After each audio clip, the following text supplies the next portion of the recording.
దేశంలోని పలు ప్రాంతాల్లో వర్షాలు వరదలు బీభత్సం సృష్టిస్తున్నాయి. భారీ వర్షాలు జనజీవనాన్ని అస్తవ్యస్తం చేస్తున్నాయి. కొన్ని ప్రాంతాల్లో ఊళ్లకు ఊళ్లే కొట్టుకుపోతున్నాయి. కొండచర్యలు విరిగిపడుతున్నాయి. మెరుపు వరదలు సంభవిస్తున్నాయి. మరోవైపు మరిన్ని రోజులు వర్షాలు పడే అవకాశం ఉందని వాతావరణ శాఖ చేస్తున్న హెచ్చరికలు కంటి మీద కునుకు లేకుండా చేస్తున్నాయి.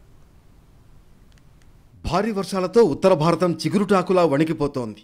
వర్షాలకు తోడు మెరుపు వరదలు జనాలను బెంబేలెత్తిస్తున్నాయి.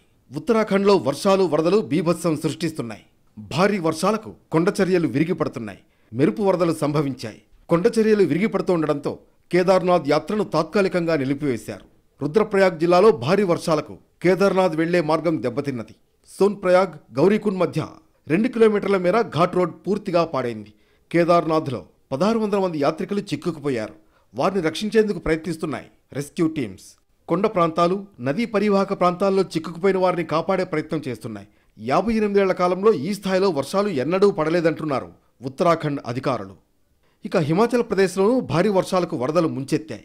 ఆకస్మిక వరదలకు నదులు ఉగ్రరూపం దాల్చాయి. భారీ వరదలకు బ్రిడ్జిలు తెగిపడ్డాయి. రోడ్లు కొట్టుకుపోయాయి. వరదలతో హిమాచల్ ప్రదేశ్లో ఒక ఊరే కొట్టుకుపోయింది.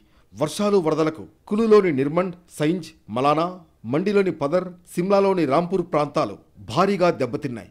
3 జిల్లాల్లో 5 చోట్ల మెరుపు వరదలతో అపార నష్టం జరిగింది. బియాస్ నది ఉగ్రరూపం దాల్చడంతో పలు ప్రాంతాలకు రాకపోకలు స్తంభించిపోయాయి. దీంతో ఆర్మీ తాత్కాలిక వంతెనలను నిర్మిస్తోంది.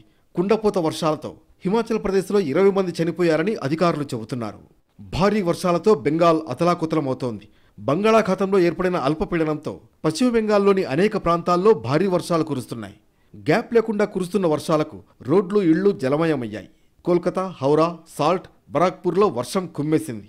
కోల్కతా ఇంటర్నేషనల్ ఎయిర్పోర్ట్లోకి వరద నీరు చేరింది. విమానాశ్రయంలోని రన్వే, టాక్సీవేలు జలమయమయ్యాయి. ఎయిర్పోర్ట్లో రన్వేపై మోకాళ్లలోతు నీరు చేరింది. విమానాల టేకాఫ్, ల్యాండింగ్కు వీలు లేకుండా పోవడంతో పలు విమానాల రాకపోకలు రద్దు చేశారు. బంగాళాఖాతంలో ఏర్పడిన అల్పపీడన ప్రభావం కారణంతో తెలుగు రాష్ట్రాల్లోనూ కుండపోత వర్షాలు కురిసే అవకాశం ఉందని వాతావరణ శాఖ తెలిపింది. 2 రోజుల పాటు వర్షాలు కురిసే అవకాశం